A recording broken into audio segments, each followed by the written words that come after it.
Assalamualaikum warahmatullahi wabarakatuh. Perkenalkan, nama saya Faizal Rahman dari Prodi Manajemen dengan NIM 250201021150. Baik, pada kesempatan kali ini saya akan mempresentasikan mata kuliah tentang studi kelayakan bisnis dengan judul Analisis Fungsi Perencanaan, Keorganisasian, Pergerakan, dan Pengendalian. Selanjutnya, yang pertama, pengertian aspek manajemen dalam studi kelayakan bisnis.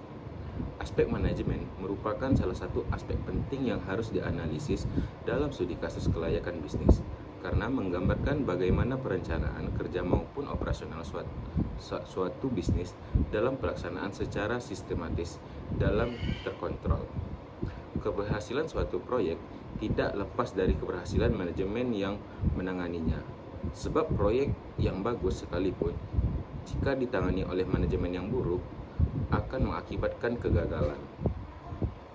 Dalam perspektif yang lebih kontemporer, manajemen dalam konteks studi kelayakan bisnis tidak hanya menyangkut struktur dan proses formal, tetapi juga menyangkut kemampuan adaptasi organisasi terhadap perubahan lingkungan bisnis yang dinamis, khususnya dalam menghadapi tantangan era digital dan globalisasi. Selanjutnya, fungsi-fungsi manajemen.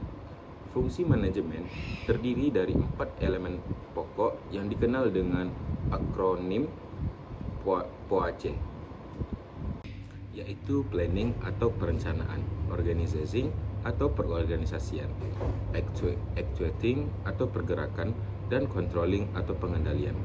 Keempat fungsi ini membentuk siklus manajemen yang saling berkaitan dan tidak dapat dipisahkan satu sama lain. Di era modern, konsep ini diperbaharui dengan menekankan pentingnya fleksibilitas dan adaptabilitas dalam setiap fungsi, di mana perencanaan harus lebih bersifat skenario based dibandingkan rencana tunggal yang kaku, mengingat ketidakpastian lingkungan bisnis yang semakin tinggi. Selanjutnya, kedudukan aspek manajemen dalam studi kelayakan bisnis. Aspek manajemen mendapati posisi strategis dalam keseluruhan analisis studi kelayakan bisnis. Beberapa dengan aspek finansial atau teknik bersifat kuantitatif. Aspek manajemen bersifat kualitatif namun memiliki dampak yang sangat signifikan terhadap keberhasilan atau kegagalan suatu proyek. Dalam studi kelayakan bisnis, aspek manajemen perlu dianalisis dalam dua konteks yang saling berkaitan, yaitu manajemen proyek yang bertugas melaksanakan pembangunan proyek bisnis dan manajemen bisnis yang akan mengelola operasional setelah proyek dibangun.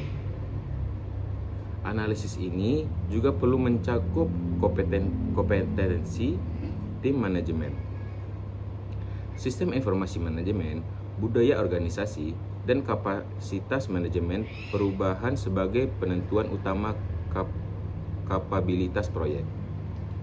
Selanjutnya ada juga analisis fungsi perencanaan atau planning. Perencanaan merupakan fungsi manajemen yang paling fundamental karena setiap fungsi manajemen lainnya bergantung pada fungsi ini. Perencanaan efektif di era modern harus bertimbangkan ketidakpastian lingkungan, jangka waktu perencanaan yang fleksibel, dan partisipasi seluruh pemangku kepentingan. Karena perencanaan partisipasi terbukti penghasilan komitmen yang lebih tinggi dari keseluruhan anggota organisasi. Dalam konteks studi kelayakan bisnis, perencanaan harus mencakup proyek kerja yang terperinci, jadwal pelaksanaan proyek, anggaran yang realistis, dan mekanisme evaluasi yang terukur. Sebab tanpa perencanaan yang komprehensif, proyek berisiko tinggi mengalami pembengkakan. Biaya dan terlambatan penyelesaian anggaran sendiri merupakan manifestasi kuantitatif dari rencana bisnis, dan idealnya terintegrasi dengan sistem balance chart yang mencakup perspektif keuangan, pelangganan proses bisnis internal, serta pembelajaran dan pertumbuhan. Selanjutnya, analisis fungsi perorganisasian atau organization.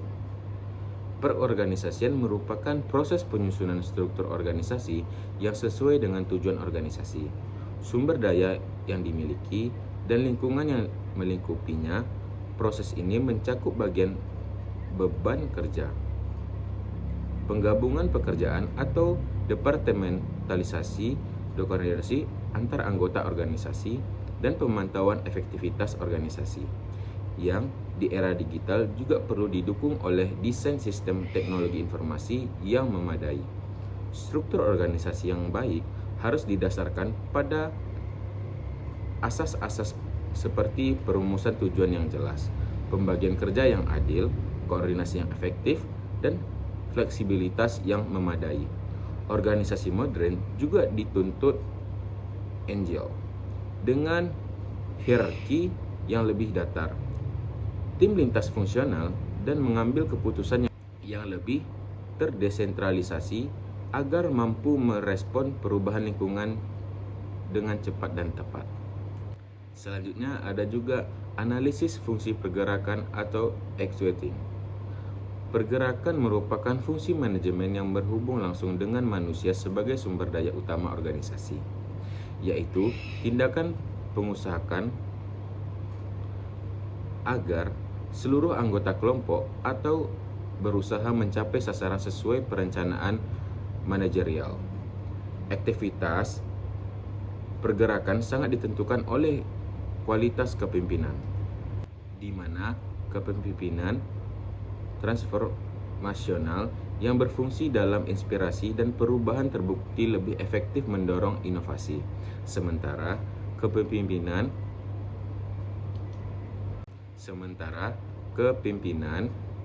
transaksional lebih efektif dalam situasi membutuhkan kepatuhan terhadap prosedur. Motivasi karyawan di era pengetahuan yang lebih didorong oleh faktor intrinsik, perubahan otonomi, penguasaan, dan tujuan, dibandingkan efisientif ekstrinsik perlu bonus, melainkan itu ketertiban aktif tim dalam proses perencanaan terbukti meningkatkan rasa memiliki dan komitmen anggota tim terhadap keberhasilan proyek.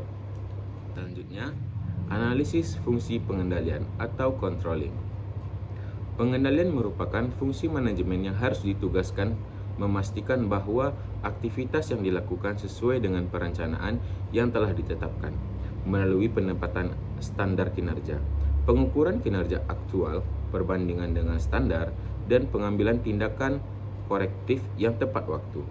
Sistem pengendalian yang komprehensif membedakan 4 bentuk pengendalian, yaitu pengendalian hasil, tindakan, personil, dan budaya, yang harus diterapkan secara seimbang. Fungsi pengendalian juga tidak hanya bersifat reaktif terhadap penyimpanan yang telah terjadi, tetapi juga proaktif dalam mencegah penyimpanan sebelum terjadi. Misalnya melalui pendekatan ERMNET, value management yang diintegrasikan lingkup kerja, jadwal, dan anggaran untuk mengidentifikasi penyimpanan lebih awal. Selanjutnya ada implikasi aspek manajemen dalam studi kelayakan bisnis. Kualitas aspek manajemen merupakan determinan untuk keberhasilan proyek bisnis yang tidak dapat dikompensasi oleh keunggulan aspek-aspek lainnya, sehingga proyek dengan kelayakan finansial yang sangat baik sekalipun dapat gagal apabila aspek manajemennya lemah.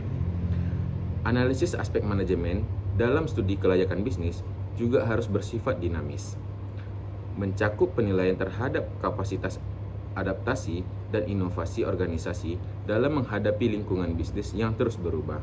Selain itu, integrasi teknologi digital dalam sistem manajemen menjadi semakin penting karena perusahaan yang mampu mengintegrasikan teknologi digital secara efektif memiliki keunggulan kompetitif yang signifikan dalam efisiensi operasional, kecepatan pengambilan keputusan, dan kemampuan inovasi. Baik, kesimpulan dan saran. Aspek manajemen merupakan komponen krusial dalam studi kelayakan bisnis yang menentukan kapasibilitas suatu proyek untuk mewujudkan visinya. di mana kegagalan dapat aspek manajemen dapat mengakibatkan kegagalan proyek secara keseluruhan meskipun aspek melainkan menunjukkan kelayakan yang baik. Perencanaan yang efektif harus mencakup pendekatan yang tepat, program kerja yang terperinci, serta anggaran yang realistis dan integrasi dengan strategis bisnis. Sementara perorganisasian yang efektif merupakan struktur yang sesuai dengan strategi dan fleksibel terhadap perubahan. Berdasarkan hal tersebut, calon wirausahawan dan investor disarankan memberikan perhatian yang setara pada aspek manajemen sebagaimana aspek finansial dan teknis. Sementara organisasi bisnis disarankan mengadopsi pendekatan manajemen yang agile dan adaptif serta mengintegrasikan teknologi digital dalam sistem manajemennya. Sekian presentasi dari saya, lebih kurang mohon maaf. Assalamualaikum warahmatullahi wabarakatuh.